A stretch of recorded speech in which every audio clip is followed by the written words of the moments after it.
o que eu estou vendo. Ok. Compartilhando. Deixa eu jogar aqui a tela inteira. A tela inteira para que vocês possam acompanhar comigo. Ah, já está em tela inteira. Deixa eu colocar aqui. Deixa eu ver se entrou para mim aqui. Entrou, estamos em tela inteira, né? Então, hoje nós vamos começar uma série de estudos, um estudo bíblico, né? Aqueles que estarão conosco todas as noites. Eu só não estarei com todos os irmãos aqui na quarta-feira à noite, porque nós já temos uma outra live convidado por uns irmãos de São Paulo. Eu vou compartilhar com todos vocês. É uma live um pouco mais tarde, vai começar às 21 horas, mas todos vocês estão convidados para participar. E por que eu vou participar dessa live? Na quarta-feira não terá a continuidade desse estudo, mas nós teremos na terça, na quinta, na sexta, todos os dias, e também no sábado à tarde, né, teremos esses estudos, ok? A série de estudos Verdades Eternas é uma série de estudo muito longa. Nós temos a primeira lição, que é essa de hoje, né, vai falar sobre a relação do unitarismo ou trinitarianismo. O tema lá está muito claro, né? Deus é uma pessoa ou é uma trindade? Esse é o tema de hoje, que nós, com essa lição aqui do estudo bíblico Verdades Eternas, vamos tentar tirar todas as dúvidas, tá bom? Vamos lá. Um comentário aqui muito importante, que eu faço sempre antes de começar o estudo. A divindade é a mais importante doutrina da Bíblia. Afinal, precisamos conhecer o autor da obra. A divindade é uma trindade? Quem é o Deus único descrito na Bíblia? Quais as implicações de crer e adorar uma falsa divindade? Buscaremos as respostas para estas e outras questões sobre este tema. Por que eu fiz esse comentário aqui? Esse comentário aqui importantíssimo. É que eu já tive a triste oportunidade de ouvir de algumas pessoas completamente ignorantes, alheia ao conhecimento da verdade, dizer que esse estudo de trindade não é ponto de salvação. A gente não deveria estar discutindo isso. Isso não é ponto de salvação, não. Olhe quanta ignorância. É muita ignorância, porque o conhecimento da divindade é a base para todas as outras doutrinas. Se eu não conheço bem a divindade, eu vou pecar em relação à lei, não vou compreender em relação à graça, vou confundir o plano da redenção. Olha, eu vou, inclusive, até as questões proféticas, elas são atingidas para não compreensão plena.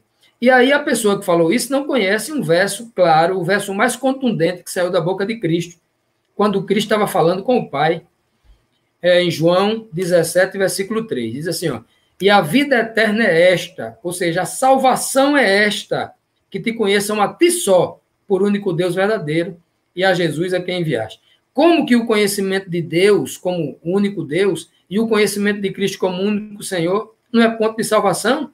Se Cristo diz a vida eterna é esta, a salvação é esta, realmente as pessoas, muitas delas falam sem pensar, porque ouviram outras pessoas que não estudam a palavra, completamente despreparada ou alienada nos temas religiosos durante anos, não para nem para pensar, para falar realmente aquilo que não tem conhecimento.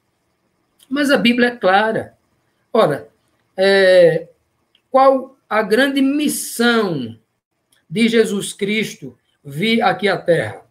Se você disser que Cristo veio aqui à Terra para salvar os homens morrendo na cruz do Calvário, você está certíssimo, não está errado, a Bíblia diz isso. Se você disser que Cristo veio aqui para derrotar Satanás, se você disser que Cristo veio aqui para cumprir o plano da redenção, se você disser que Cristo veio aqui para ser o nosso exemplo, para que nós sigamos os seus passos para sermos também vencedores igual a ele, tudo está certo. Mas por trás de tudo isso tem uma revelação muito mais preciosa. Cristo veio aqui à Terra revelar o Pai para a gente. Porque o Pai é o fim de toda busca. Porque no Pai está escondida toda a verdade, toda a luz, a vida eterna, tudo. E essa foi a grande missão de Cristo. Portanto, meus amados irmãos, diante de tudo isso que nós falamos, é muito importante conhecer a divindade. Se eu não conhecer a divindade, eu vou pecar no conhecimento das outras doutrinas. Vamos dar continuidade? Vamos aqui à primeira pergunta. Eu coloco aqui a pergunta para a gente nortear o estudo, fica até mais fácil uma relação pergunta e resposta, né? Como reza a crença da Trindade? Comumente, a crença da Trindade é rezada assim, ó. A maioria das igrejas protestantes, das igrejas cristãs, católico, evangélico, crê basicamente isso aqui, ó. Há um só Deus, Pai, Filho e Espírito Santo. Uma unidade de 3 pessoas coeternas e coiguais, né? Coiguais e coeternas. Deus, esse Deus que ele está falando aqui já é as 3 pessoas juntas, é imortal, é onipotente e é onisciente, estão acima de tudo e sempre presente. Ele é infinito e está além da compreensão humana, mas é conhecido por meio de sua autorrevelação. Aí uma incoerência. Está além da compreensão humana, mas é conhecido. Ora, se está além da compreensão, é impossível conhecê-lo, né? Deus, que é amor, para sempre é digno de culto, adoração e serviço por parte de toda a criação. E geralmente aqui a maioria das igrejas coloca esses mesmos versos. Aqui, ó. Gênesis 1, 26, Deuteronômio 6,4, Isaías 6,8, né? 6,9 também, Mateus 28, 19, João 3,16, etc. Só que esses versos que aqui estão abaixo, nenhum deles diz nada do que está escrito aqui acima. Nenhum dos versos aqui abaixo confirma qualquer uma das frases escritas aqui acima. Nenhuma delas. Né? Até porque a maioria desses versos trata-se ou da pessoa do Pai somente, ou da pessoa do Filho somente, ou da obra do Espírito Santo, ou da obra do Espírito de Cristo ou Espírito do Pai. Então, veja aqui, é um monte de verso jogado assim alheio, para aquele que não estudou isso a fundo, parece ser verdade, mas vocês vão perceber aqui que realmente são versos fora do contexto e não diz o que o que o texto reza acima. Nenhum desses textos aqui confirma o que o texto acima está dizendo. E vamos mostrar aqui vários textos claros, diretos, sem contradição, sem qualquer dificuldade de compreensão, que vai contradizer toda essa reza aqui contraditória. Vamos lá. Primeiro, na segunda pergunta, apenas a nação de Israel possuía uma crença monoteísta. Lá nos dias antes de Cristo, lá nos dias de Moisés, lá nos dias de alguns patriarcas no passado, só o povo de Israel era monoteísta. A maioria, ou todas as nações vizinhos a Israel, eram politeístas, acreditavam em vários deuses. E por isso Deus mandou várias mensagens bíblicas contra as nações vizinhas para que o povo de Israel não se misturasse com eles. Não vão atrás de outros deuses, não seguirão após outros deuses. São muitas as mensagens, né? Agora, vocês querem saber como as nações vizinhas criam? Querem saber? O interessante, olha só, que muito tempo antes de Cristo, já muitas nações, a nação egípcia, já mais de 1000 anos antes de Cristo, já acreditavam numa trindade, né? Como vocês veem aí, ó, já acreditavam numa trindade, né? Osíris, Ísis e Horus aí, ó, a trindade egípcia, né? A trindade egípcia. Pois bem, os egípcios acreditavam na tríade desses deuses poderosíssimos, né? Os maiores deuses, né?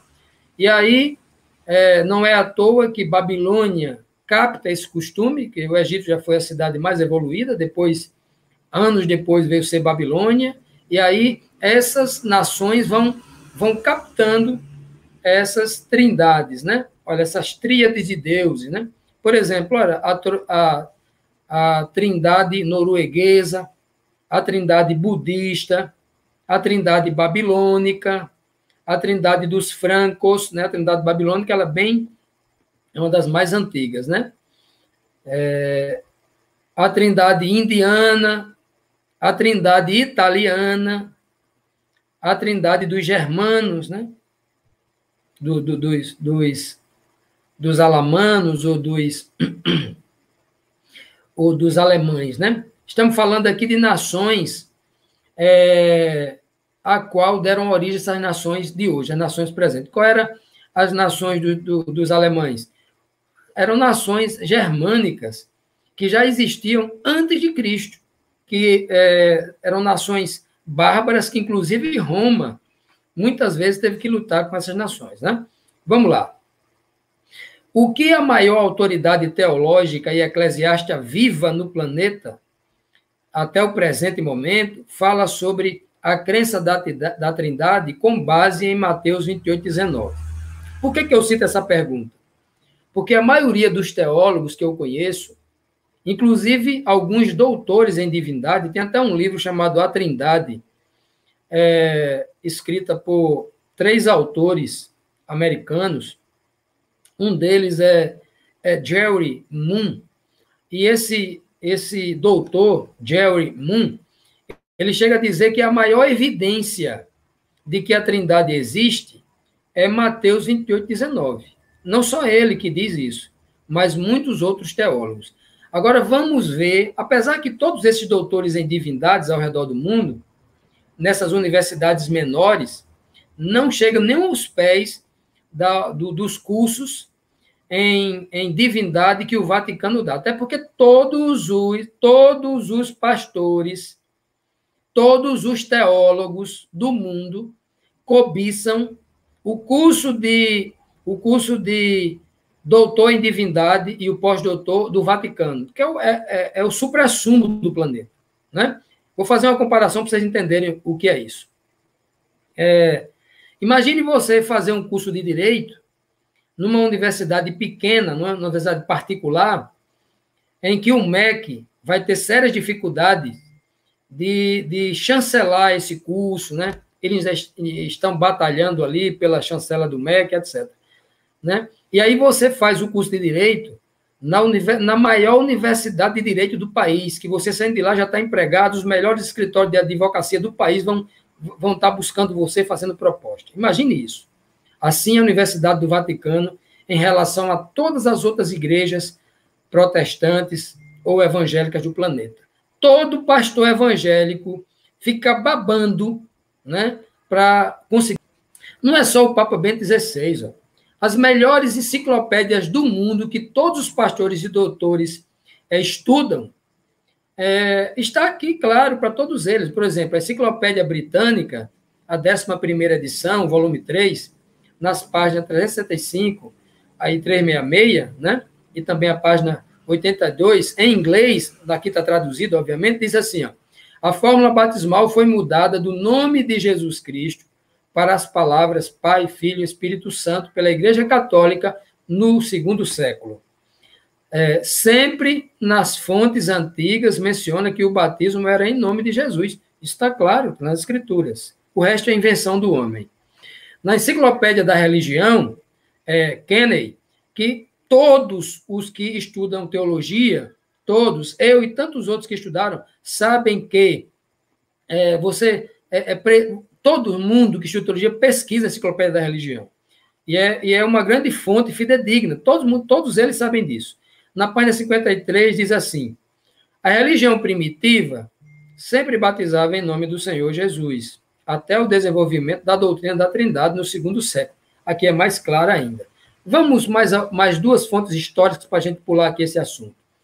A Enciclopédia da Religião, Hastings, na volume 2, página 377 até 389, diz assim, o batismo cristão era administrado usando o nome de Jesus. O uso da fórmula trinitariana de nenhuma forma foi sugerida pela história da igreja primitiva. O batismo foi sempre em nome do Senhor Jesus, até o tempo do Mártir Justino, quando a fórmula da Trindade foi usada. E como foi que surgiu essa fórmula? Por um costume de adoração ao deus Tamuz, que é simbolizado por aquela letra T, o T, que é tipo uma cruz, ó, o T de Tamuz. Muita gente usa uma cruzinha de cabeça para baixo, o T de Tamuz, né? E aí as cruzes, quando muita gente era crucificada, era até uma homenagem ao deus Tamuz. Roma fazia isso, né? Por isso que surgiu primeiramente aquele sinal em homenagem a Tamuz, eles adoravam a divindade de Tamuz, né? A tríplice forma de Tamuz, e aí agora, ele trazendo para o paganismo romano, eles substituíram a reza para Tamuz e colocaram agora para a Trindade. Ó. Lembra da fórmula do T? Ó? Em nome do Pai, do Filho Olha o T cruzando aqui do Espírito Santo. Olha o T, olha o risco aqui, olha o corte aqui, ó, o T. Entendeu? Então, nessa época, né, com o Marte aqui Justiniano, foi nessa época, através de uma cópia do paganismo, né, que tentava entrar na igreja cristã romana, né, ou a igreja cristã se romanizando, ou preparando as bases para se romanizar. Ok? Na Nova Enciclopédia Internacional, volume 22, na página 477, diz assim: o termo Trindade se originou com Tertuliano, padre da Igreja Católica Romana. Né? Bom, então são muitos argumentos históricos, nós passaríamos aqui a noite apresentando vários, mas é muito claro. Aqui nós demos aqui algumas bases para vocês não entenderem que é uma invenção. Basta buscar. O problema é que os pastores não têm coragem de apresentar isso para a igreja, ou apresentam uma história falada, mentirosa, para os membros seguirem essa mentira. 4. Como a história conta o surgimento do dogma da Trindade? Isso é muito fácil, eu vou pegar a forma mais simples, que todos vocês tenham acesso gratuitamente. Vai lá no Google e escreve Concílio Ecumênico de Nicéia, do ano 325, né? E o Concílio Ecumênico de Constantinopla, em 381. Esses dois concílios marca toda a mudança na história para que a igreja passasse a acreditar na Trindade, perseguindo um monte, né? Um monte de bispos, um monte de mestres que ficaram contra a Igreja Católica, foram perseguidos, né? Excluídos, até mortos, né? Ário, por exemplo, né?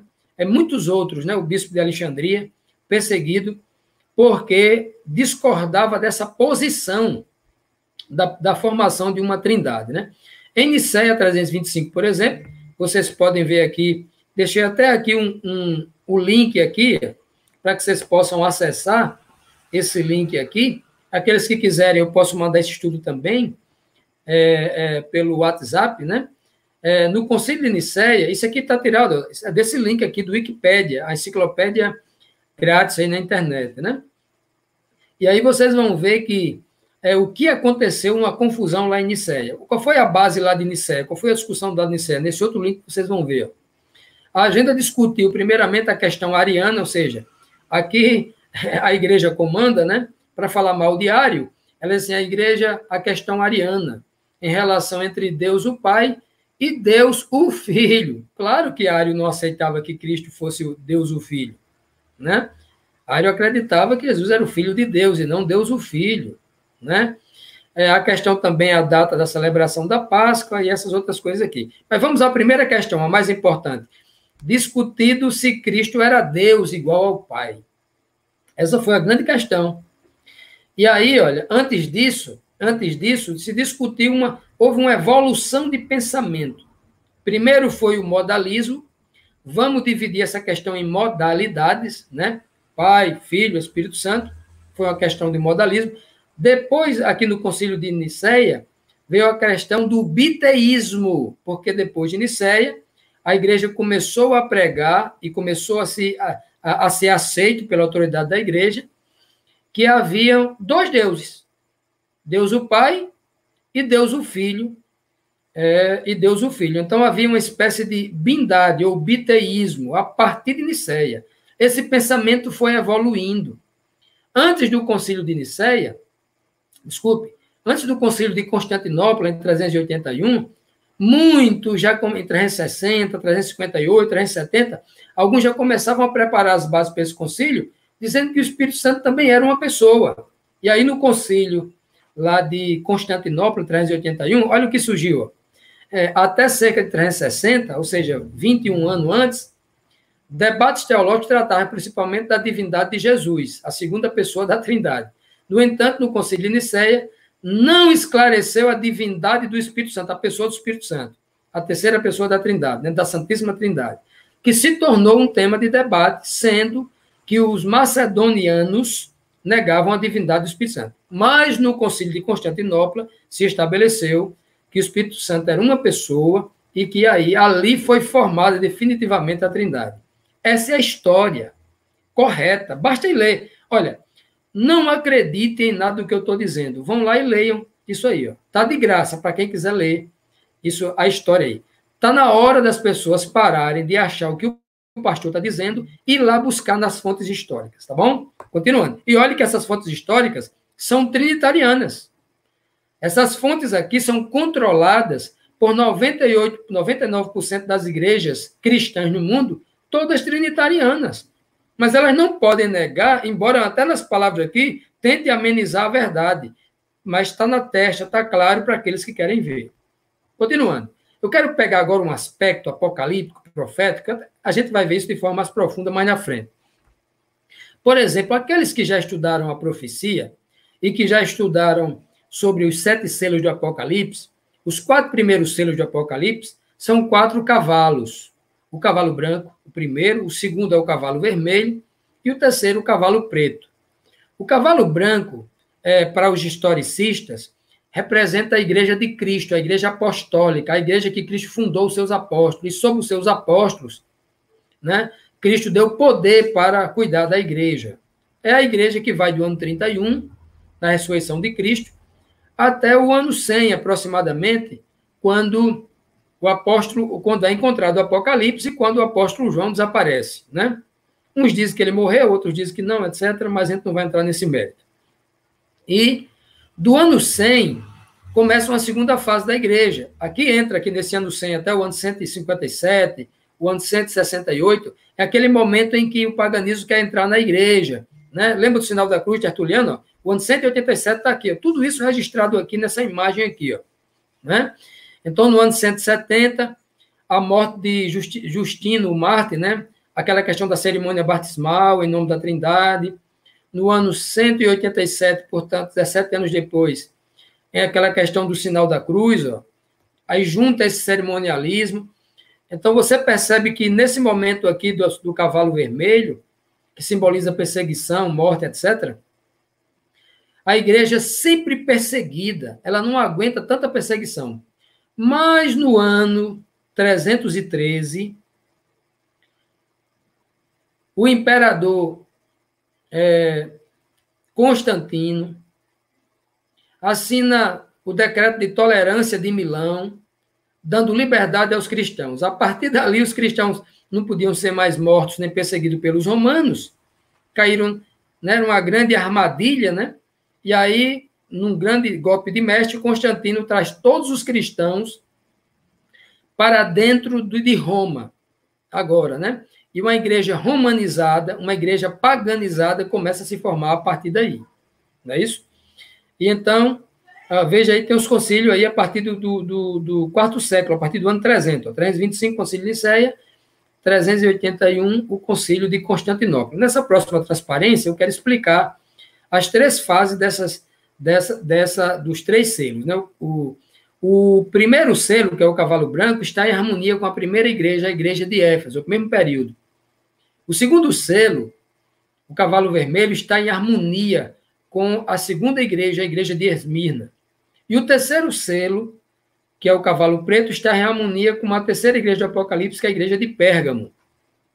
Até porque as 7 igrejas e os 7 selos são histórias paralelas, precisas. Uma conta a história eclesiástica, a história da igreja, e outra conta a história militar e social da igreja. Então, são 2 abordagens diferentes. Veja que, já está muito descrito aqui, vocês vão ler com calma, mas eu quero focar aqui apenas no cavalo preto, a partir do ano 313. Esse aqui, olha, se você ler o terceiro selo do Apocalipse, que está lá no Apocalipse 6, o versículo 5 e 6, se você ler Apocalipse 2, 12 a 17, equivalente à terceira igreja, igreja de Pérgamo, se você comparar, você vai ver que nesse período, o período do cavalo negro, antítese do cavalo branco, se o cavalo branco era de pureza, a doutrina pura, o cavalo negro era a doutrina toda ao contrário. Como é que alguém olha para a história do ano 300, a partir do ano 313, e as doutrinas formadas ali, muitas falsas doutrinas foi formado a partir dali, né? A partir dali entrou a Trindade, purgatório, celibato, adoração a imagens, mudança na lei, adoração a Maria, reverência aos mortos, acender vela para os mortos, purgatório e tantas outras aberrações que a Bíblia não cita. É o período negro da história. Leiam lá, porque está muito claro aí. Então, muita gente está desprezando a revelação do espírito profético para nem entender o momento em que tudo isso ocorre. Continuando. Quinta pergunta. Qual o único verso em toda a Bíblia utilizado pelos trinitarianos, inclusive pelos alguns doutores desinformados, para tentar provar o dogma da Trindade? Segundo Bento XVI, né? Esse é o verso aqui, ó, o verso de Mateus 28, 19. Portanto, ide, fazei discípulos de todas as nações, batizando em nome do Pai, do Filho e do Espírito Santo. Se esse verso existisse de fato, e se a Bíblia aceitasse apenas um verso isolado como verdade absoluta, a Trindade realmente poderia existir. Porque aqui nesse verso está dizendo em nome do Pai, em nome do Filho, em nome do Espírito Santo. Só quem tem nome é a pessoa. Então, se esse verso de fato existisse, em nome do Pai, o Pai tem um nome? Tem. Yahvé, Jeová, Javé, nome de Deus lá. O pentagrama lá, YHWH, é o nome do Pai, está lá. O Pai tem um nome. Cristo tem um nome. Também tem um nome. O anjo diz, e o seu nome será chamado Jesus, ou em português, né? Ou em aramaico, Yehoshua. Yeshua, né? Yeshua, resumindo, Yeshua. Ou como alguns querem, Yalcha, tanto faz, ok. Tem um nome pessoal, né? Mas cadê o nome do Espírito Santo? Até eu acabar esta live aqui, eu queria que alguém apresentasse aqui nos comentários o nome do Espírito Santo, mostrando um verso da Bíblia. O Espírito Santo, o nome dele é José, é Maria, é João. Eu quero que alguém me mostre. Não existe esse nome. Não tem. Não há nas Escrituras Sagradas. E veja como isso é importante, como esse verso aqui está deslocado. Vamos examinar esse verso. Vamos mostrar que esse verso ele não passa numa análise crítica textual. Ele é fraco demais. Ele não resiste de nenhum lado que você vier. Se você vier com exame exegético, ele não passa. Se você aplicar regras homiléticas, ele não passa. Se você aplicar a regra da hermenêutica, a arte da interpretação, ele não passa. Porque no crivo histórico ele já não passou. Então, apresentou aqui vários textos que a história reprova esse texto. A dona do dogma da Trindade, o mistério da Santíssima Trindade, que a Igreja Católica inventou, ela mesmo disse que ela que inventou. O texto veio de Roma. Não veio da boca de Cristo, não veio da boca de Paulo, não veio da boca de nenhum dos homens inspirados, né? Olha só, deixa eu abrir um parênteses para eu dizer para vocês aqui como esse texto aqui, ele é frágil, né? Quando fala em nome do Pai. Por exemplo, qual é o nome do Pai? Yahvé. Vamos colocar Yahvé aqui numa linguagem bem pobre aqui em português, né? Por exemplo, qual é o primeiro mandamento da lei de Deus? Primeiro mandamento da lei de Deus. A maioria vai dizer assim, ó, não terás outros deuses diante de mim. Negativo. Mentira. Você não leu a Bíblia direito se você está pensando que é assim. Não é esse o primeiro mandamento. A Bíblia diz lá em Êxodo 20, verso 1, e falou o Senhor a Moisés todas essas palavras dizendo, 2 pontos. Aí no verso 2 começa o primeiro mandamento. Eu sou Yahvé, o Senhor teu Deus, não terás outro Deus diante de mim. Este é o primeiro mandamento. E sabe qual é o nome dele lá? Yahvé. Yahvé é o nome do Pai. Eu sou Yahvé. Não terás outros deuses diante de mim. O mim ali é só a pessoa do Pai. Ok? Então, a Trindade, ela destrói logo o primeiro mandamento. Ela sai destruindo logo o primeiro mandamento, só isso. Peguem algumas Bíblias corretas, de tradução correta, tem lá, eu sou Jeová, o Senhor vosso Deus. Não terás outros deuses diante de mim. Começa logo por aí. Esse verso começa logo destruindo a Trindade, começa destruindo logo a lei de Deus, no primeiro mandamento. Só isso. Continuando. Vamos colocar Mateus 28, 19.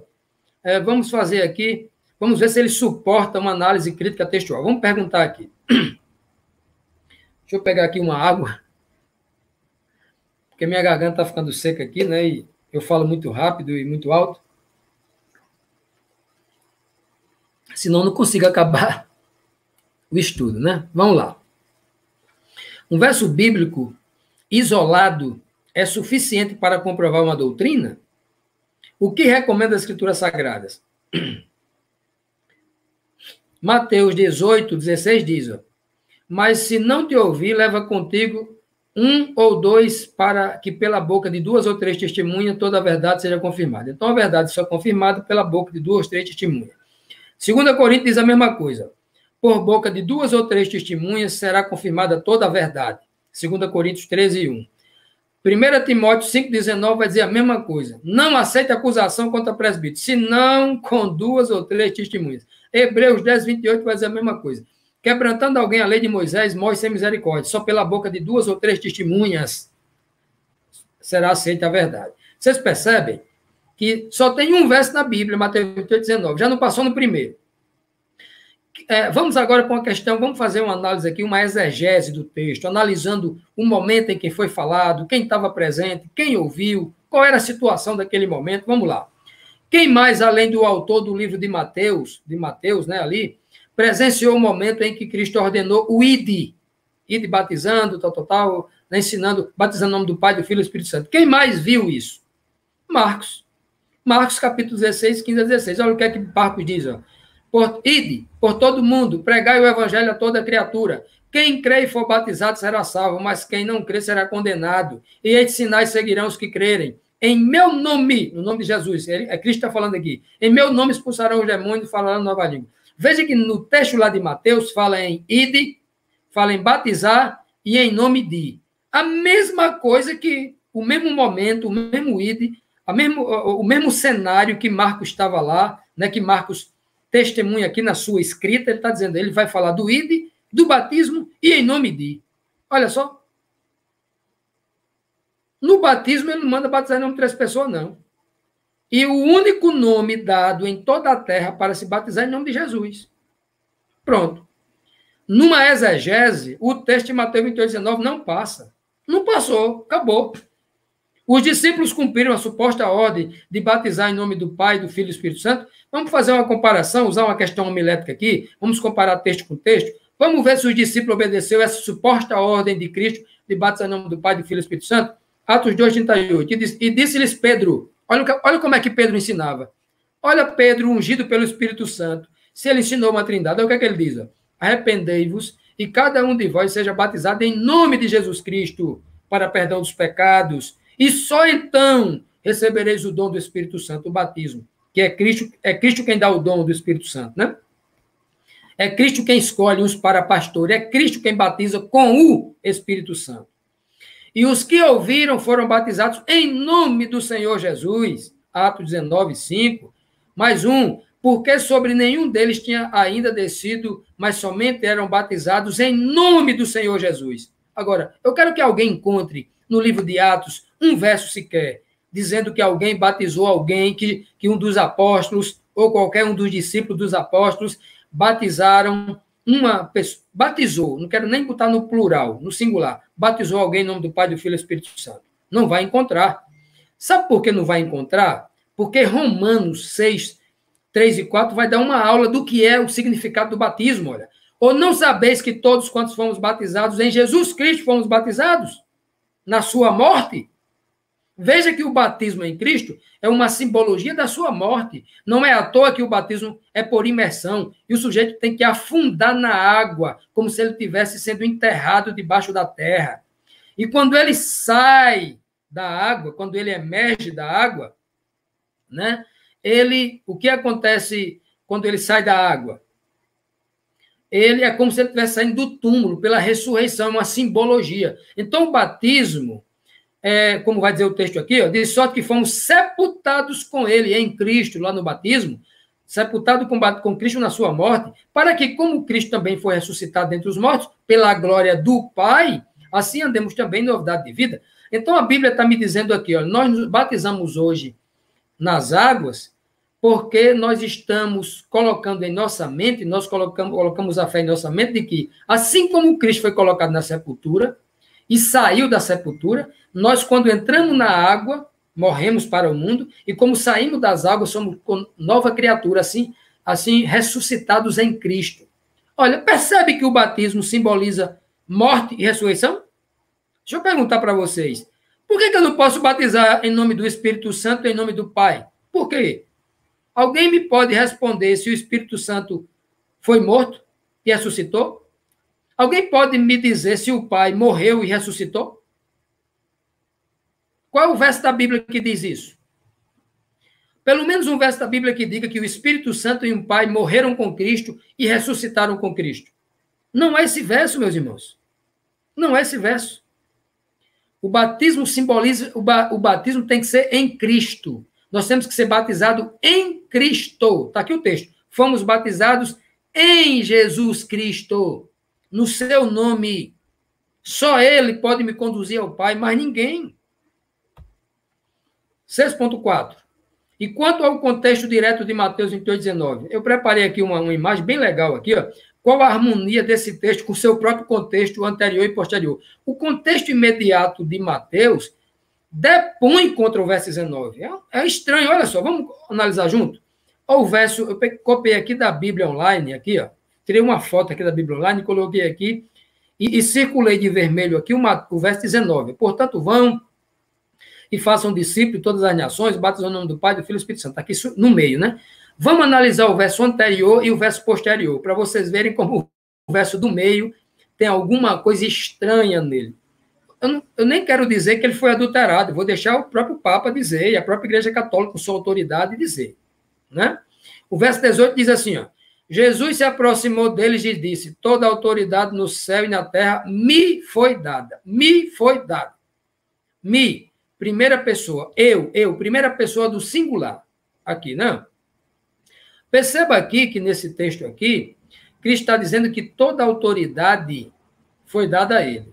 Mas no verso seguinte, ele está dizendo assim, ó, essa autoridade não foi dada toda, não, porque tem uma trindade e eu só tenho um terço da autoridade.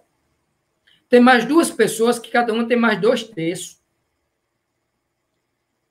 Eu tenho 1 terço, o Pai tem 1 terço, e a pessoa do Espírito Santo tem 1 terço. Então, eu não tenho essa autoridade toda, não, eu só tenho 1 terço. Portanto, não batize só no meu nome, não. Tem que batizar no nome de 3 pessoas, porque eu não tenho autoridade toda.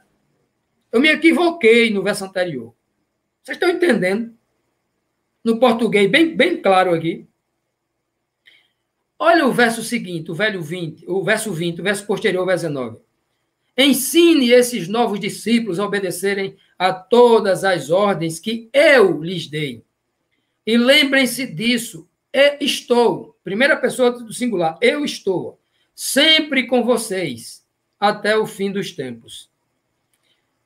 Cristo não está dizendo no primeiro verso, toda autoridade nos foi dada, nem está dizendo no último verso, e nós estaremos com vocês, nós estamos lidando, e nós estaremos com vocês até o fim dos tempos. Não. Ele começa com eu, termina com eu, mas no meio tem um nós. Olha que absurdo. Por que Cristo não disse, depois de batizar o povo em nome do Pai, do Filho e do Espírito Santo, diz assim, ó, se eu sou batizado em nome do Pai, do Filho e do Espírito Santo, eu saio das águas com o Pai, o Filho e o Espírito Santo. Por que ele não disse assim, e a partir daí, nós estaremos convosco até o fim dos tempos? Que verso estranho, não é mesmo?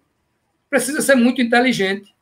Não precisa ser doutor em teologia para examinar esse verso com clareza. Nem precisa ser doutor em teologia. Basta ter discernimento.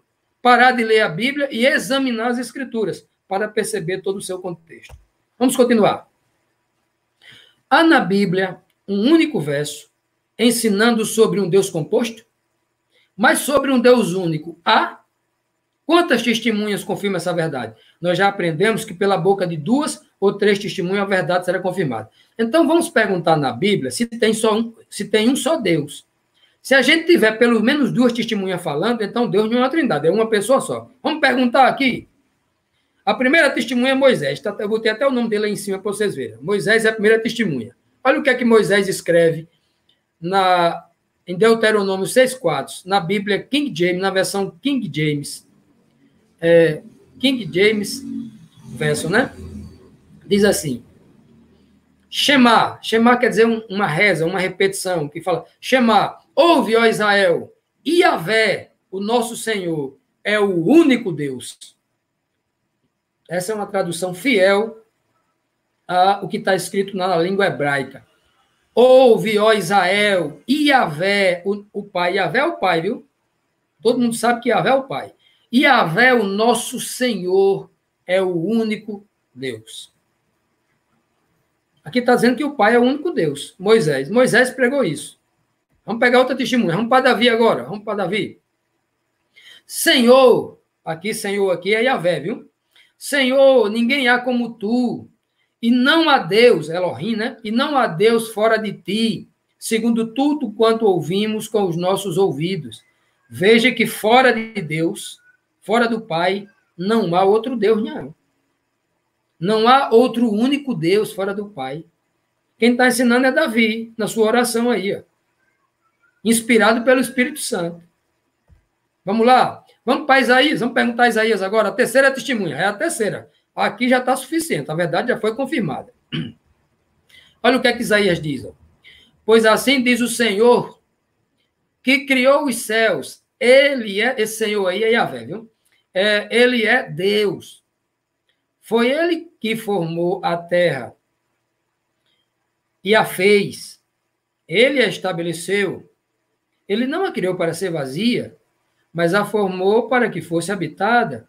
Eu sou o Senhor e não há outro. Eu sou o Senhor, eu sou Yahvé, eu sou o único Elohim, né? E não há outro. Não vamos entrar aqui, não vou entrar agora nessa questão aí da questão da linguística, Elohim, Yahvé e tal, porque Cristo também é chamado de Elohim no vocativo, como também é chamado de Elohim juízes, anjos, não é? É chamado no vocativo. Mas como o único Deus, o único Senhor é o Pai. O único Senhor Deus é o Pai. Cristo é o único Senhor no vocativo Elohim. Ele nunca será Deus igual ao Pai. Quarta testemunha, o apóstolo Paulo. Paulo vai dizer em Gálatas 3:20, praticamente vai repetir de uma outra forma o que está escrito lá em Deuteronômio 6:4. Gálatas vai dizer, ora, o medianeiro, aquele que faz a mediação, Jesus Cristo, o advogado, não é de um só, porque um advogado pode defender 200 réus de uma vez só, pode fazer uma ação coletiva, né? Ora, o medianeiro não é de um só, Jesus Cristo é de várias pessoas, mas Deus, o Pai, é um. Mas Deus é um, é uma pessoa, é um só, não tem dois, ele é único. Paulo já é a quarta testemunha, já está bom, né? Porque a gente já queria só 3. Vamos para a quinta. Olha quem é a quinta. A quinta testemunha é a própria palavra, é o próprio verbo, é aquele que não erra, é aquele que nem precisa de uma segunda testemunha. Olha o que é a quinta testemunha, é a perfeita, a testemunha fiel e verdadeira, lá de Apocalipse 1. Olha o que ele diz, ó. E a vida eterna é esta. Falando com o Pai, ele está olhando para o Pai assim, dizendo, meu Pai, a vida eterna é esta, que te conheçam a ti só por único Deus verdadeiro. Cristo está dizendo que só tem um Deus verdadeiro, é o Pai, não tem 2, não tem 3. A ti só. Ou o nosso português é muito fraco que a gente não consegue entender o que é só. A ti somente. A ti somente inclui outra pessoa? Aqui a pessoa é o Pai. Ó. Cristo estava aqui na terra e o Pai estava no céu. Ele está olhando para o Pai e dizendo, meu Pai, a ti só. Ele não está dizendo aqui, a ti só, meu Pai, e ao Espírito Santo, e ao Filho de Deus. Não está dizendo isso, não. A ti só, meu Pai. Ele está falando com Deus. O Pai nosso que está no céu. A pessoa do Pai. Ok? Claríssimo, né? 8ª pergunta. A Trindade ensina que Cristo é Deus, igual ao Pai. Ele seria um co-igual com o Pai? Será que ele seria?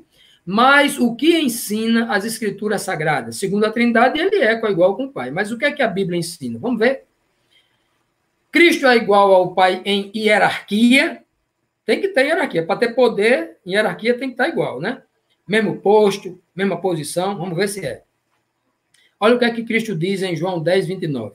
Meu Pai, que me deu, ou que mais deu, é maior do que todos, e ninguém pode arrebatá-las da mão de meu Pai. Primeiro, Cristo está dizendo aqui em João 10:29 que Deus, o Pai, é maior do que todos. Ele está dando uma aula ali aos seus discípulos, mas principalmente aos judeus que estavam ali presentes. Meu Pai é maior do que tudo, maior do que todos. E nesse verso ele esclarece. Ó. Em João 14:28 ele vai dizer, ouviste o que eu já disse, o que eu vos disse. Vou e venho para vós. Se me amasseis, certamente exultaríeis, ficarias alegres, né? Porque eu disse, vou para meu pai. Era para você estar feliz, porque eu estou dizendo que eu vou com meu pai, né? Porque meu pai é maior do que eu. Olha, vocês acreditam que tem teólogo que está dizendo assim, não, Cristo falou aqui que o pai é maior do que ele, porque ele era homem aqui na terra. Meu amigo, é mesmo? Será que todo ser humano, olhando para o Cristo humano, já não sabia que o pai é maior do que ele?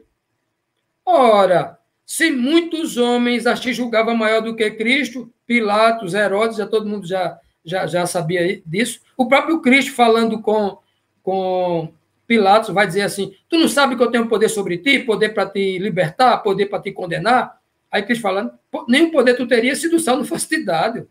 Antes o poder foi dado, o poder que tu tem foi concedido por Pai. O Pai permitiu que tu tivesse esse poder, que tu chegasse a esse teu trono aí. Então, já era óbvio que havia muita gente maior do que Cristo. Era óbvio, o ser humano de Jesus Cristo que ali estava. O homem Jesus Cristo que ali estava. É óbvio.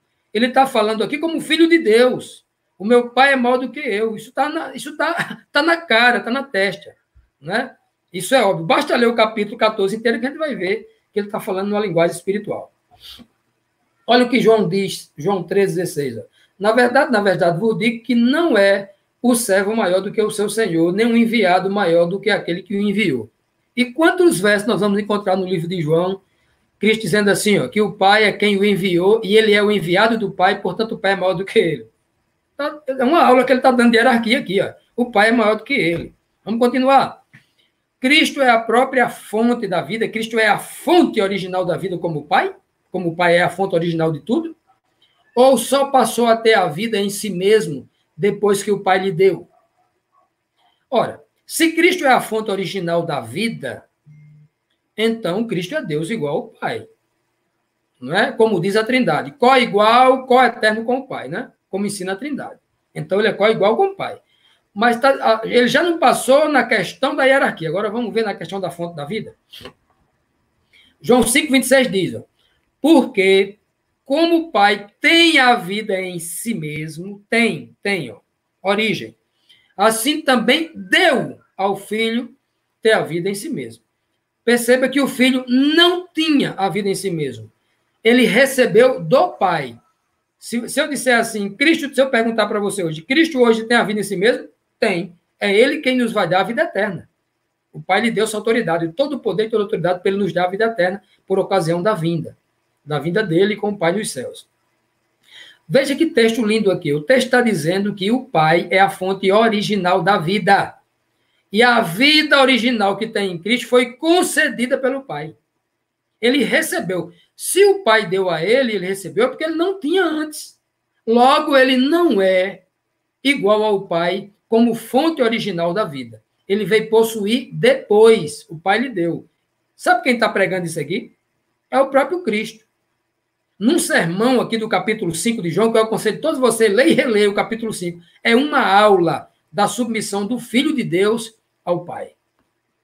Continuando. Cristo é o juiz dos juízes em relação a todos os anjos e aos homens. Como é Deus, será que Cristo é juiz de todos os juízes, como Deus é o juiz dos juízes? Ou ele passou a ter esse poder depois que o Pai lhe deu esse poder?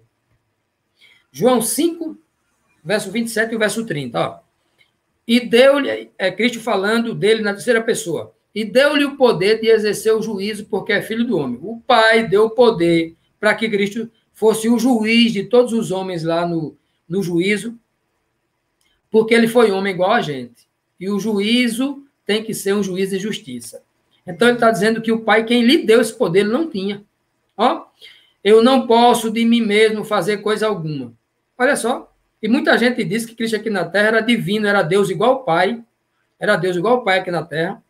O Deus homem, a Trindade diz isso. O Deus homem, né? Ou em alguns hinos, o menino Deus que nasceu na manjedoura, né? Alguns absurdos que se são pregados, contrariando a Bíblia. Olha o que Cristo fala assim, ó. Imagina um Deus que não pode fazer nada. Eu não posso de mim mesmo fazer coisa alguma.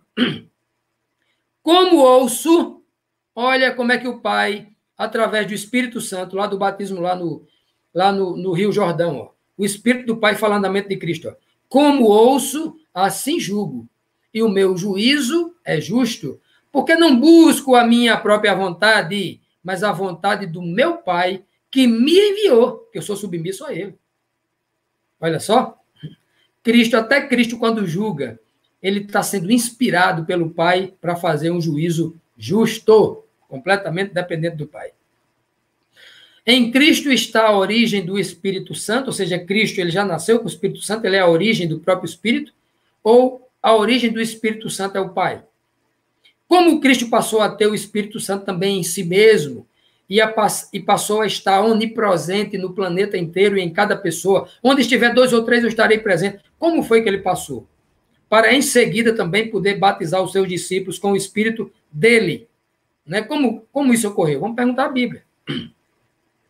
Olha em João 15, 26, olha o que é, olha como Cristo ensina os seus discípulos. Ó. Mas quando vier o Consolador, que eu da parte do Pai, olha, tem a origem no Pai, dentro do Pai, um texto bem interessante, uma palavra chamada picoreumai, que é muito utilizada no Novo Testamento, que saiu de dentro do Pai, de dentro, né? Da parte. Essa palavra aqui procede do Pai, é essa palavra. Da parte do Pai, vos hei de enviar aquele Espírito de verdade que procede do Pai, que vem de dentro do Pai, ó, de dentro, proceder de dentro da boca, como um sopro. Sabe o ruach? A palavra ruach quer dizer Espírito no Velho Testamento, quer dizer sopro, hálito, vento, e que o Espírito aqui no Novo Testamento é o pneuma, vento, ar, sopro, que procede de dentro do Pai. Esse Espírito testificará de mim. Né?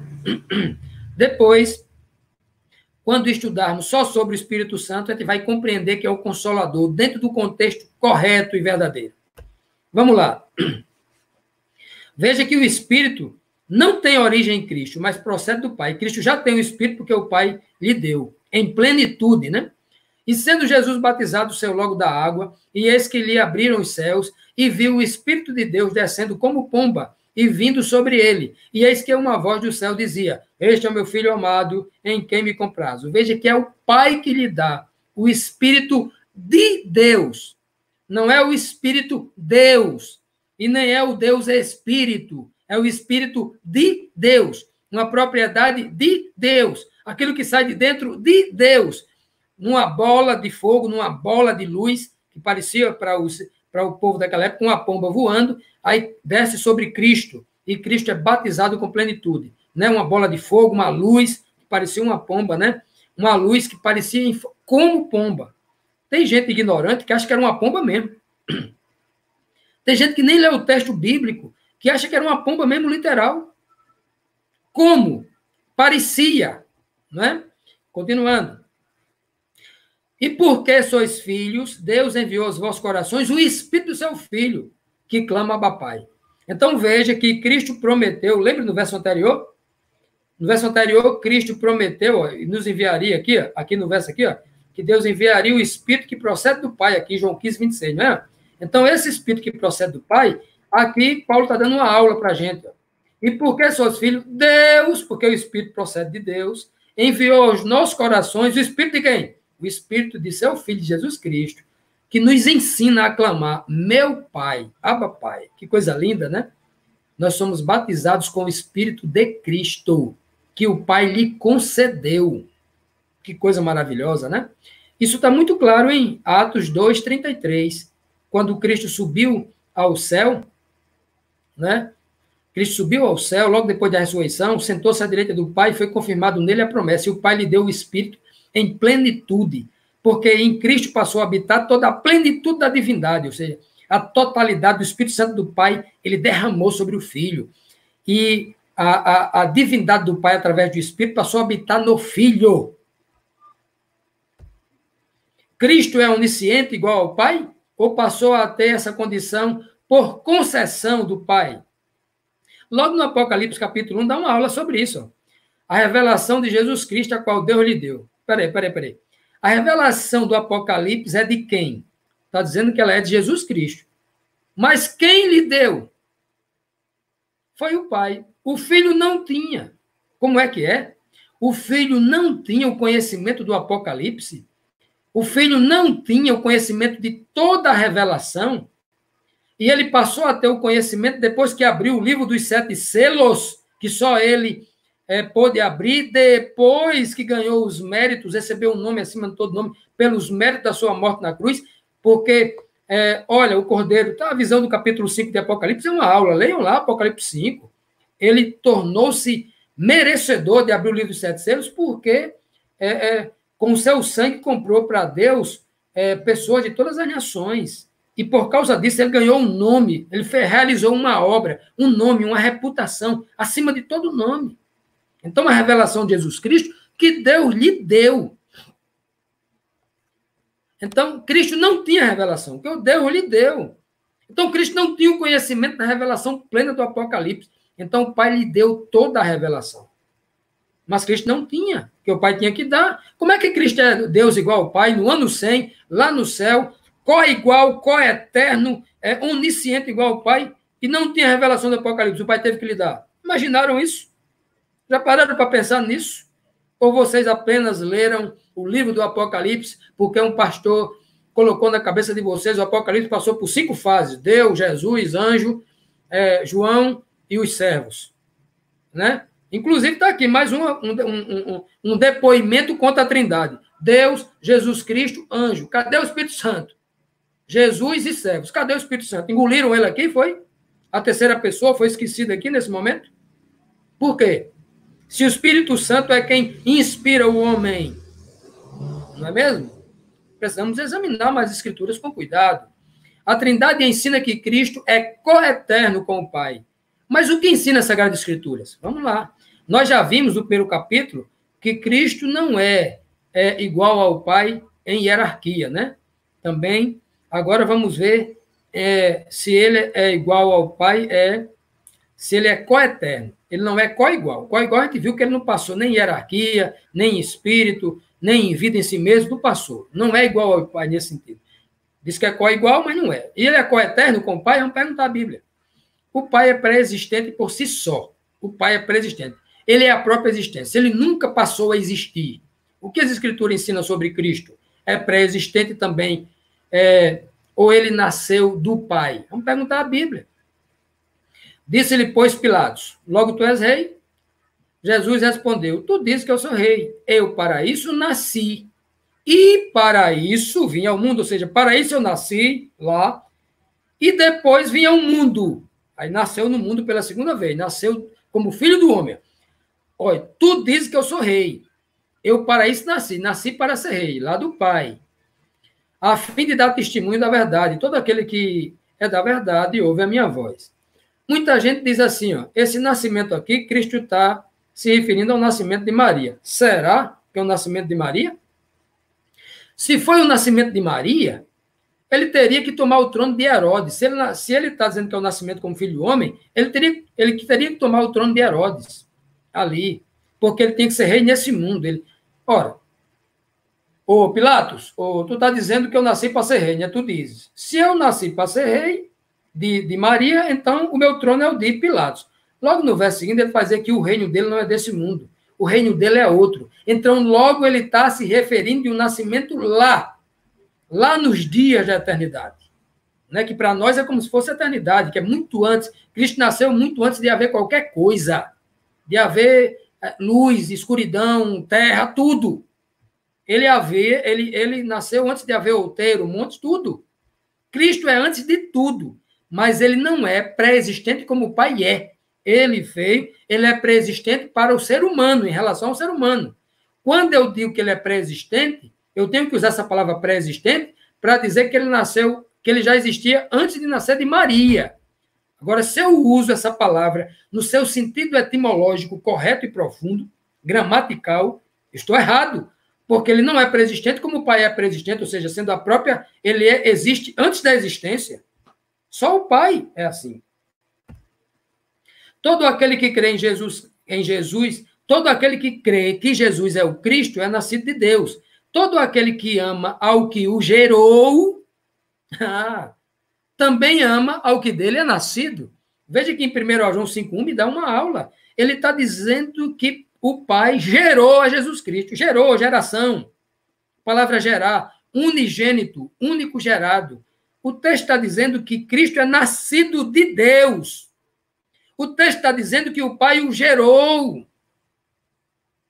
Como é que Cristo é Deus plenamente igual ao Pai, se ele foi gerado do Pai? O Pai não tem origem, ele é a própria existência. E Cristo também é assim, ou saiu para a existência a partir do Pai. Vamos perguntar a Bíblia. Olha o que é que Cristo diz em João 17:8. Porque dei, ele falando com o Pai, ó, meu Pai, porque lhes dei as palavras que tu me deste. Até as palavras que Cristo falou não era dele mesmo. Imagine um Deus que não tem suas próprias palavras, ó. Porque lhes dei as palavras que tu me deste, e eles a receberam. E têm verdadeiramente conhecido que saí de ti, e creram que me enviaste. Então, Cristo está dizendo que ele saiu do Pai. Sabe o que é sair do Pai? Aquele mesmo sentido que eu falei, epicoreomai. Saiu de dentro do Pai, né? Do Pai. Não é sair do lado do Pai, é de dentro do Pai, né? Gerado pelo Pai. Para ficar mais claro, não achar que é um texto isolado, só em João 16, 2 versos, ele repete 2 vezes. Ele fala 2 vezes a mesma coisa, para não ter dúvida. Pois o mesmo Pai vos ama, visto como vós me amastes, e crestes que saí de Deus, ó, saiu de dentro do Pai. Saí do Pai e vim a este mundo. Outra vez deste mundo e vou para meu Pai. 9.3. O Pai não tem origem. Até o texto lá de Salmos 90, versículo 2, quando ele fala do Pai, diz assim, ó, porque Deus, Yahvé, o Pai, ele é de eternidade a eternidade, olha, é um círculo que não tem fim. Assim é a descrição que a Bíblia fala do Pai, mas a Bíblia não fala do Filho assim não, ó. Vamos ver. O Pai não tem origem, não teve um Pai para o gerar, mas Jesus também é assim? Vamos perguntar a Bíblia. Olha o que aqui Hebreus 1,5 diz, ó. Porque Deus disse a qual dos anjos, né? Porque a qual dos anjos Deus disse jamais, tu és meu filho, hoje te gerei. Deus não disse a nenhum dos anjos, só disse a Cristo. Ó. E outra vez ele diz, por ocasião da ressurreição de Cristo, ó, eu lhe serei por pai de novo. Você continua sendo meu filho, Jesus. E ele me será por filho. Ele continua sendo pai e filho depois da ressurreição também, depois da ressurreição, lá da sua morte, lá do túmulo, né?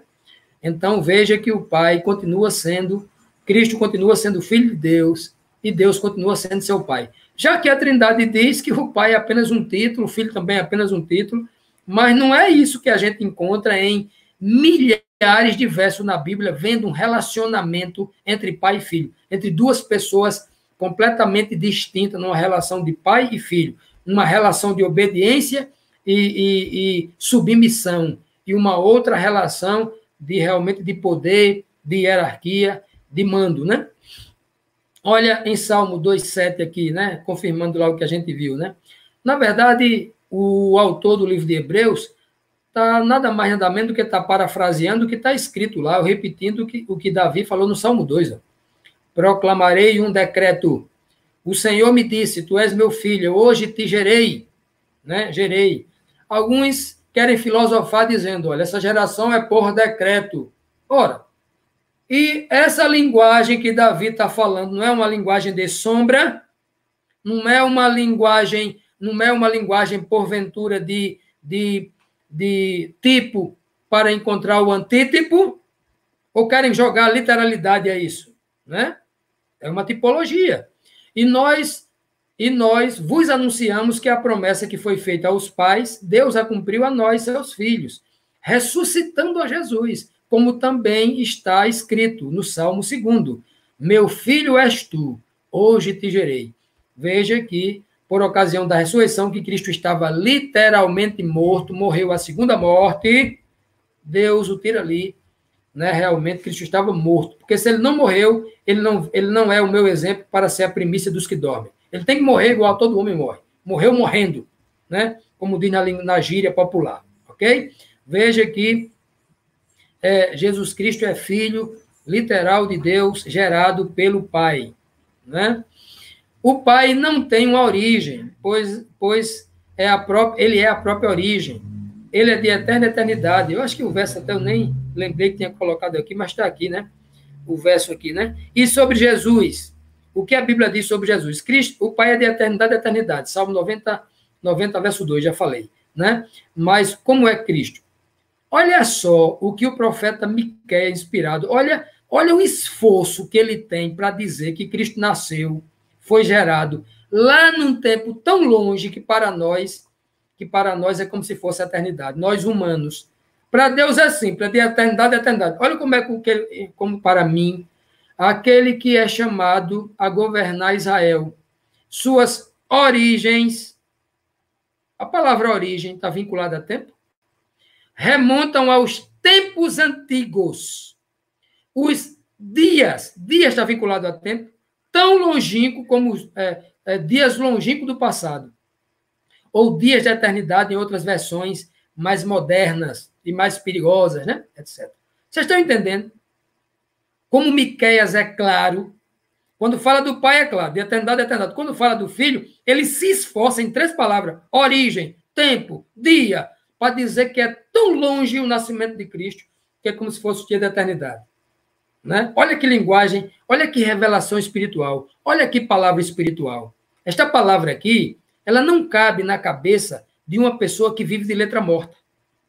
Não cabe, nunca vai compreender, sem discernimento. Continuando. O Pai é autoexistente, mas Cristo foi gerado dele. Quando Cristo foi gerado do Pai? Quando? Vamos perguntar a Bíblia. Olha que coisa linda. Olha o livro de Provérbios, do capítulo 8, do versículo 22 ao 30, nos dá uma aula. Ali Cristo está se usando-se o codinome da sabedoria. Ele. Ali quem está falando é a sabedoria dela mesma, né? Mas quem é a sabedoria?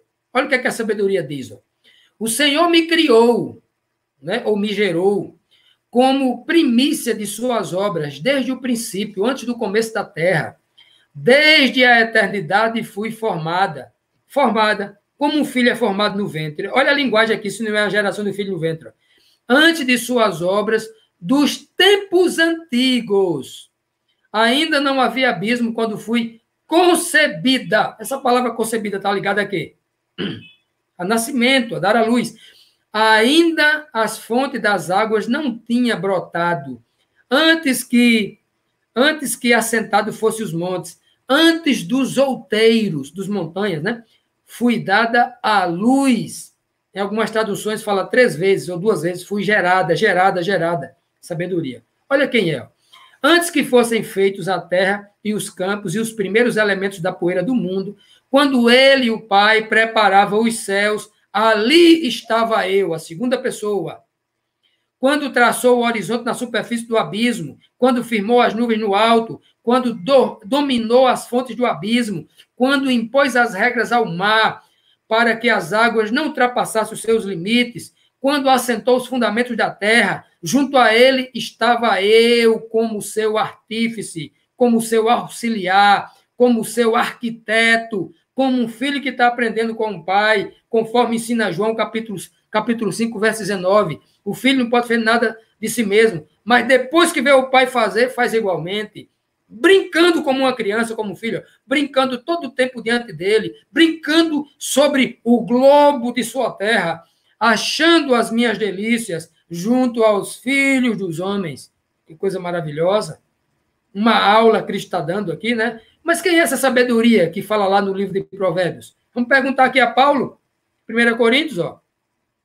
Mas para os que são chamados, tanto judeus como grego, lhes pregamos a Cristo, poder de Deus e sabedoria de Deus. Olha quem é a sabedoria de Deus. Lá de Provérbios 8. Mas vós sois dele, em Jesus Cristo, o qual para nós foi feito por Deus sabedoria e justiça e santificação e redenção. Amém? Tá claro? Tem gente que lê provérbio e não sabe que a sabedoria lá é Cristo. Continuando. E olha o que Cristo fala do Pai. E agora, glorifica-me tu, ó Pai, junto de ti, com aquela glória que tinha contigo antes que o mundo existisse. Olha os dois lá na criação, na descrição lá de Provérbios. Olha os dois na criação lá de João 1:1. No princípio era o verbo, e o verbo estava apenas com Deus, e o verbo estava com Deus ou estava em Deus, né? Ó. Era Cristo que estava com Deus, somente Cristo.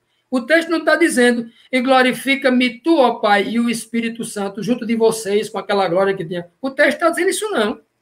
É só o Pai e o Filho aqui, ok? Olha outro texto claríssimo, ó. Mas Jesus respondeu e disse-lhes, na verdade vos digo que o Filho por si mesmo, João capítulo 5, verso 19, não, o Filho por si mesmo não pode fazer coisa alguma, se não o vir fazer o Pai primeiro. Ora, o Pai esteve aqui na Terra ensinando Cristo a fazer alguma coisa? Não, que está se referindo à criação lá no começo. Se não viu o Pai fazer primeiro, porque tudo quanto ele faz, o Filho faz igualmente. Olha como é que o Filho faz igualmente. Lá no princípio o Pai chegou e soprou no nariz de Adão o sopro da vida, do Espírito. Como é que Cristo fez com os apóstolos no capítulo 1 de Atos? Recebei o meu Espírito. Do jeito que o Pai fez, ele faz igual. Ó. E não posso de mim mesmo fazer coisa alguma. Como ouço, assim julgo. E o meu juízo é justo, porque não busco a minha vontade, mas a vontade de meu Pai que me enviou. Está aqui, uma aula. Cristo, o Filho do homem, o Filho de Deus, não pode fazer coisa nenhuma. Tudo que ele faz é o Pai lhe ensinando. A Trindade, logo nós aprendemos aqui que Cristo, nesse texto, claro, que Cristo não é coeterno com o Pai. Né? Nem é coigual, nem é coeterno. Por isso, a Trindade foi desestruturada na ideia que Cristo é Deus igual ao Pai. Né? Não pode. A Trindade ensina que o Espírito Santo é um ser pessoal, como o Pai e o Filho são. Como a Bíblia ensina? Vamos perguntar à Bíblia. O Espírito Santo é uma pessoa ou pertence a uma pessoa? A pessoa do Pai? O Pai tem um Espírito Santo? Vamos perguntar à Bíblia. 1 Coríntios 12, 3 diz assim, ó, portanto, vos quero fazer compreender que ninguém que fala pelo Espírito de Deus diz Jesus é amado. E ninguém pode dizer que Jesus é o Senhor, senão pelo Espírito Santo. Veja que o Espírito Santo aqui é o Espírito Santo de Deus. Que numa tradução mais correta das Escrituras, o texto é o Espírito do Santo. O Pai é o Santo. Cristo também é chamado de o Santo, porque é filho do Santo. Nós também somos chamados de santos quando somos novas criaturas e vivemos na lei do Santo, do nosso Senhor e Salvador Santo. O Pai tem um Espírito Santo, o qual foi concedido a Cristo por ocasião da sua geração e pelo batismo lá no Jordão. Cristo passou a ter o mesmo Espírito Santo? Perguntar a Bíblia. Atos 16, 6 e 7. Em seguida, Paulo e Silas viajaram para a região da Frígia e da Galácia, pois o Espírito Santo, aí alguém vai dizer, não, o Espírito Santo aqui é uma pessoa, pois o Espírito Santo os impediu de pregar a palavra na província da Ásia. Então, chegando à fronteira da Mísia, tentaram ir para o norte, em direção à Bitínia, mas o Espírito de Jesus não os permitiu. Esse Espírito Santo aqui é o Espírito de Jesus, aquele que está escrito lá em Gálatas 4, 6. Porque sois filho, então o Pai enviou aos vossos corações o Espírito do seu Filho para vos ensinar a dizer Abba Pai, para batizarem vocês com os dons, para capacitar vocês com dons para a sua igreja, para a edificação da sua santa igreja. É o Espírito de Cristo e não uma terceira pessoa. Então, o Pai e o Filho possuem o mesmo Espírito Santo? Existe esse verso na Bíblia dizendo que o Espírito Santo é o mesmo Espírito do Pai e o mesmo do Filho? Existe. Romanos 8, verso 9 diz assim, ó, vós, porém, não estáis na carne, mas no Espírito. Se é que o Espírito de Deus, o mesmo Espírito, habita em vós. Mas se alguém não tem o Espírito de Cristo, esse tal não é dele, esse verso é praticamente um desenho para as pessoas que não compreendem isso, que dentro de Deus há um Espírito, que dentro de Cristo há um Espírito já recebido pelo ato da geração do Pai, já dado em plenitude quando Cristo era homem aqui na terra, batizado com o Espírito Santo no Jordão, e dado em plenitude ao Filho quando o Filho sobe ao céu, está à direita do Pai, como ensina Atos 2:33. É muito claro. O Espírito Santo é o Espírito de Deus e de Cristo. Se fosse um ser pessoal, teria também que possuir um Espírito, como o Pai e o Filho têm um Espírito, né? E aí teria que existir o Espírito do Espírito. Pode isso? Vamos perguntar a Bíblia. 1 Coríntios, esse verso aqui, deve causar vergonha àqueles que dizem que o Espírito Santo é uma pessoa, deve pular esse verso da Bíblia. Esse verso é muito claro. 1 Coríntios 2, verso 10 e 11. Ó. Mas foi a nós que Deus revelou estas coisas por seu Espírito. Que coisas são essas? No capítulo 2, as revelações espirituais só entram em nosso espírito aqui quando o Espírito de Deus se comunica, porque o Espírito testifica com o Espírito, ó, assim ensina Paulo. Mas foi a nós que Deus revelou estas coisas por seu Espírito. Falando aqui do Espírito de Deus. Pois o Espírito de Deus sonda todas as coisas, até os segredos mais profundos de Deus. Ó. Só o Espírito de Deus é quem sabe o que se passa dentro da cabeça de Deus, o seu segredo mais profundo. Pois quem conhece os pensamentos de uma pessoa, senão o próprio espírito dela? Ou seja, todo ser humano, eu, só quem sabe os meus pensamentos é o meu espírito que está em mim aqui, o espírito dela. Em outras traduções fala, quem conhece o espírito do homem, senão o espírito do homem que nele está? Em outra tradução, né? Só quem sabe o que passa na minha mente é eu. Ou alguém de vocês aí que está me assistindo aqui, está me acompanhando, sabe o que eu estou pensando? Sabe o que eu vou dizer agora? Alguém sabe? Só quem sabe é o Espírito que está em mim. Aqui, ó. Aí ele vai dizer, ó, da mesma forma, do mesmo jeito, igualmente, é Deus.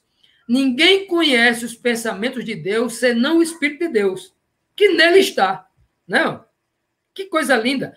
Olha, o texto aqui está usando uma espécie de engenharia reversa da compreensão, comparando Deus ao homem. Ele está dizendo, do mesmo jeito que é o homem, que tem um espírito dentro dele, e só quem sabe a mente dele é o homem, o outro homem não sabe.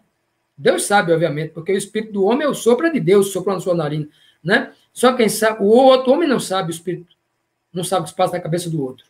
Da mesma forma é Deus. Deus é da mesma forma do homem. Dentro de Deus há um espírito. Só quem sabe o que se passa na cabeça dele é o Espírito de Deus. Né? Olha que coisa linda. Deixa eu perguntar para vocês. E se o Espírito Santo fosse uma pessoa, não teria que ter um Espírito também dentro dele? Ó, deixa eu perguntar para vocês.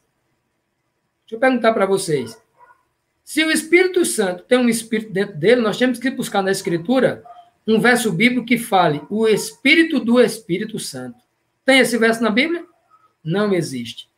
Eis uma equação insolúvel para a teologia trinitariana. Não tem respostas para isso. Infelizmente. Ok? Na próxima lição, concluímos aqui o estudo da Trindade hoje, sobre a Trindade, percebendo que não há base bíblica para a crença na Trindade. Há uma enxurrada de versos nas Escrituras Sagradas contra a Trindade, e nós continuaremos destruindo esse pensamento em vários outros estudos. Amanhã, nós estudaremos essa próxima lição. Vamos estudar amanhã só sobre Cristo, Filho de Deus. Como é que ele passou a ser Filho de Deus? Por que que ele se tornou Filho de Deus? Amanhã, nós estaremos aqui novamente estudando, no mesmo horário, às 7h30, esse estudo bíblico maravilhoso, né? Falando sobre a divindade. Ok, meus amados? Que maravilha de estudo, né? Eu agora vou voltar aqui à minha tela, né? A tela inicial, para que eu possa aqui conversar com vocês e concluir esse estudo sobre a divindade.